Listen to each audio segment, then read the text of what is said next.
Camp का आरंभ किया गया और किस समस्याओं को सुना गया है? ये विद्युत नगरीय वितरण खंड 8 में बुनकर उपभोक्ता काफ़ी थे। हमारे संज्ञान में आया है कि बुनकर जो उपभोक्ता है वो बिजली के बिल जमा करने और जो हथकरघा विभाग से जो बिजली की से संबंधित जो छूट दी गई है उसमें कुछ परेशानी महसूस कर रहे थे।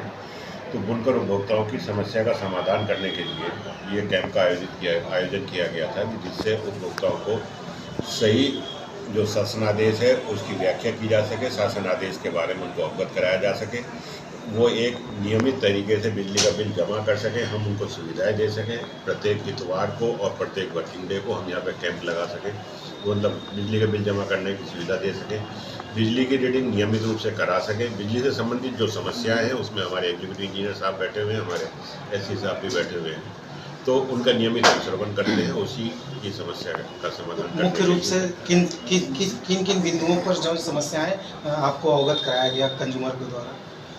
उपभोक्ताओं द्वारा ये बताया गया है कि बिल हमको समय से नहीं मिल पाता है, तो उसमें हमने एक व्यवस्था की हुई है कि जो मीटर रीडर है, मीटर रीडर के साथ बिजली विभाग का भी एक कर्मचारी असिस्टेंट मीटर रीडिंग के लिए जाता है।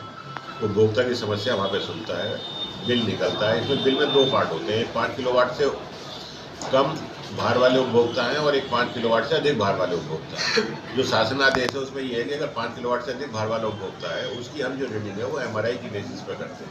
मतलब उसमें यह है कि कोई भी ह्यूमन इंटरवेंशन नहीं है, कोई भी आदमी उसमें चाह के भी कुछ नहीं कर सकता। मीटर की MRI करते हैं, इलेक्ट्रॉनिकली डाटा ट्रांसफर होता है सिस्टम पर, उसका बिल जनरेट होता है। उसमें यह है कि 700 रुपया प्रति हॉर्स पावर की छूट या मैक्सिमम 9100 रुपये की छूट उत्तर प्रदेश सरकार बिल पे अवेलेबल कराती है।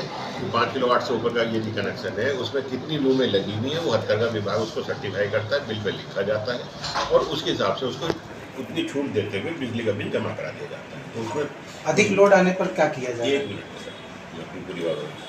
5 किलोवाट से कम भार वाले जो उपभोक्ता हैं उसमें जो उसका बिजली का बिल लिया जाता है वो 2 पार्ट में होता है।